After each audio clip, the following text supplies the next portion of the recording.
قاری محمد طیب قاسمی کے YouTube channel کو سبسکرائب کیجئے اور امن کے پیغام کو پھیلانے میں ہماری مدد کیجئے اور نیچے دیے گئے ہوئے بیل آئیکن کو کلک کریں تاکہ ہر آنے والی نئی ویڈیو آپ کو براہ راست مل سکے۔ علماء کرام، اولیاء کرام کی محبت ہمارے دلوں میں کیوں ہوتی ہے؟ اسی کمال کے باعث کہ اللہ نے ان کو ایک کمال بخشا ہوتا جو آپ کے اور میرے وجود میں، گھر میں، مجلس میں، محفل میں نہیں ملتا، جو علماء اور اولیاء کی مجلس، محفل اور ان کے وجود سے ملتا۔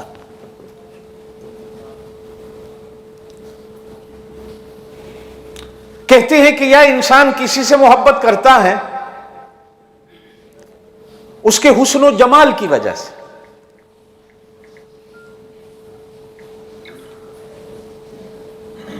جبکہ یوں بھی کہا جاتا ہے کہ حسن و جمال کی جو محبت ہے یہ جس طرح حسن چند دن کا ہوتا ہے، جمال چند دن کا ہوتا ہے، ایک دن حسن کو بھی گرہن لگ جاتا ہے۔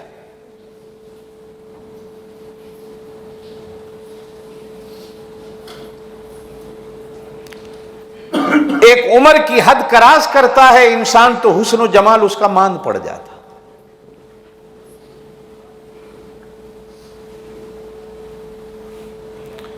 بلکہ عمر کی حد بھی نہیں،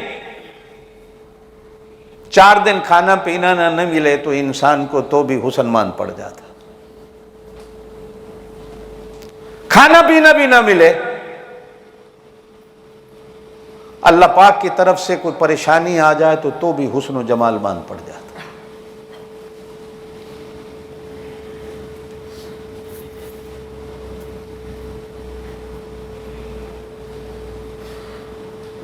دنیا والے کہتے ہیں کہ کبھی کبھی کسی سے پیسے کی وجہ سے بھی محبت ہوتی، کسی کے اقتدار اور کرسی کی وجہ سے بھی محبت ہوتی، اور جب کرسی چلی جاتی ہے، اقتدار چلا جاتا ہے، پیسہ چلا جاتا ہے، محبت بھی اندر سے نکل جاتی۔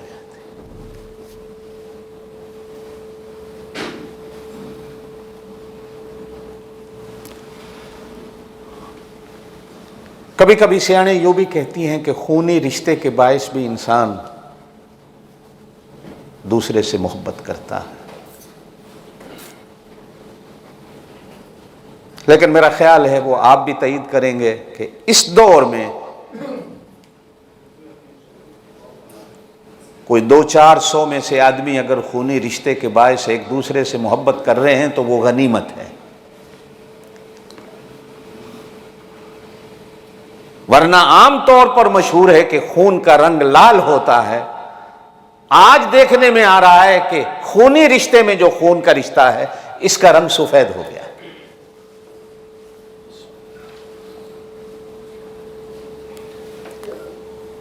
وہ خون کا رنگ بھی میلا پڑ گیا۔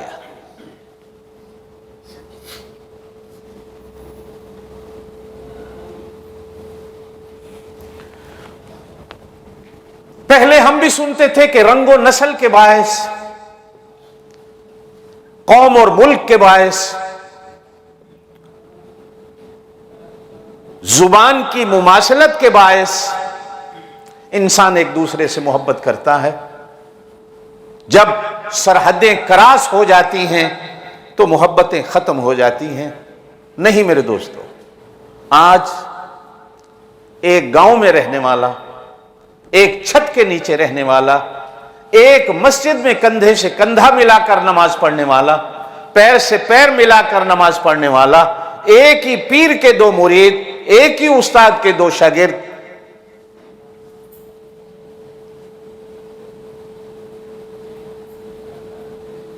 ایک دوسرے کے ساتھ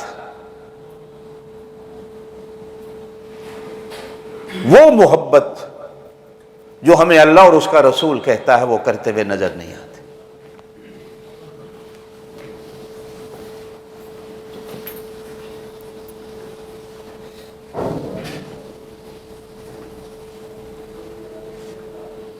ایک دن ایک بزرگ سے میں نے بات کی، آپ کی بھی سوچ آتی ہوگی کہ کاش کہ میں 1400 سال پہلے پیدا ہوتا میں مدینے کی گلیوں میں ہوتا، میں حضور صلی اللہ علیہ وسلم کی زیارت کرتا، میں آپ کی ہاتھ پہ بیعت کرتا، آپ کے پیچھے نمازیں پڑھتا، آپ کے ساتھ مل کر آپ کے دشمنوں سے جہاد کرتا اور لڑتا، یہ اللہ نے مجھے آج کیوں پیدا کر دیا؟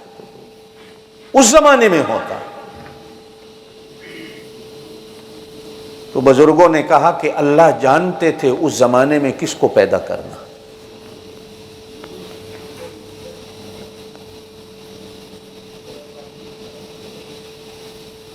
اللہ نے اس زمانے میں جن لوگوں کو پیدا کیا، آج 1400 سال ہو گئے، ان کی محبت کو کوئی بندہ تول نہیں سکتا جو انہوں نے اللہ کے رسول کے ساتھ کی۔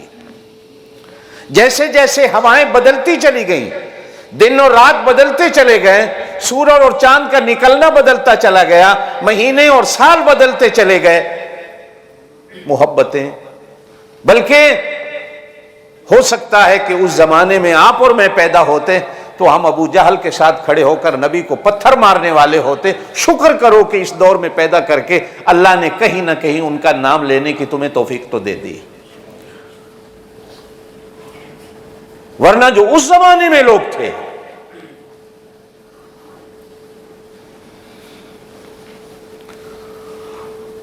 حضرت زیاد بن اسکن، زور سے کہہ دو رضی اللہ تعالیٰ، جلیل القدر صحابہ میں سے ایک صحابی ہیں۔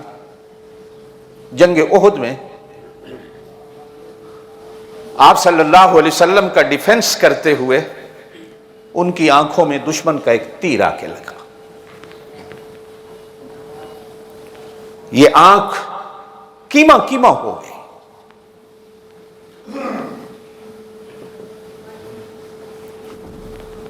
جب تلواروں اور تیروں کی جھنکار، رفتار، چمکار تھوڑی کم ہوئی تو اس ٹوٹی پھوٹی ہوئی آنکھ پر ہاتھ رکھ کر دربار رسالت میں پیش ہوتے ہیں، اور حضور صلی اللہ علیہ وسلم نے حالت دیکھی، جبکہ آپ خود بھی زخمی ہیں۔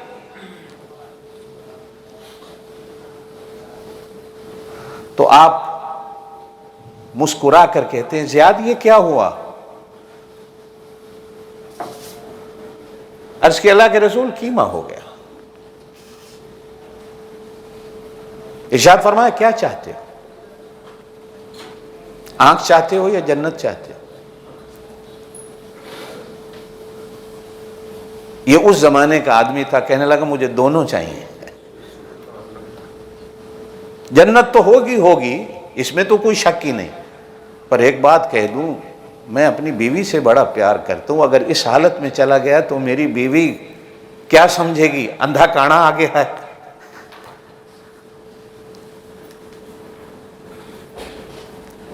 آپ صلی اللہ علیہ وسلم نے، حدیث میں آتا ہے، آنکھ پر نبوت والی ہتھیلی پھیری اور ہاتھ اٹھا کر کہا، اللہ میرے زیاد کی آنکھوں کو ٹھیک کر دے۔ یہ بیوی کی محبت میں اور میری محبت میں، ضائع کی آنکھ اس نے میری محبت میں۔ کہتے ہیں کہ حضرت ابو دجانہ جنگ احد جب ہوئی، حضور پر تیروں کی بارش ہو رہی تھی، تو اس طرح آپ صلی اللہ علیہ وسلم کے سامنے آ کر سینے سے سینہ ملا کر کھڑے ہو گئے کہ تیر میری پیٹھ پہ چلتے رہیں۔ 70 کے قریب دشمن کے تیر اور تلوار کے زخم گائے حضور صلی اللہ علیہ وسلم کو بچانے کی خاطر۔ اور آپ صلی اللہ علیہ وسلم نے کہا، کون ہے جو آج مجھے بچا لے؟ میں اللہ سے جنت لے کے دے دوں گا۔ تو حدیثیں کہتی ہیں 7 صحابہ حضور صلی اللہ علیہ وسلم کا ڈیفنس کرتے ہوئے اپنی جان اللہ کے حوالے کر دیتے، اور ایک تو ایسا گرتا ہے کہ اس کا چہرہ، اس کا سر حضور کے پیروں پہ تھا، اور یہی جان دے دیتا۔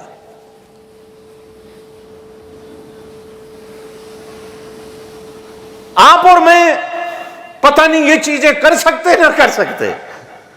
اللہ جانتے تھے کہ اس زمانے میں جو ادھر آ گیا قیامت تک اس کا مقابلہ نہیں، جو ادھر چلا گیا پھر اس کے کفر کا بھی قیامت تک مقابلہ نہیں۔ آپ صلی اللہ علیہ وسلم نے دعا کرتے ہوئے کہا، اللہ اس کی اس آنکھ کو اتنا خوبصورت بنا دے کہ پہلی والی آنکھ سے بھی زیادہ خوبصورت ہو۔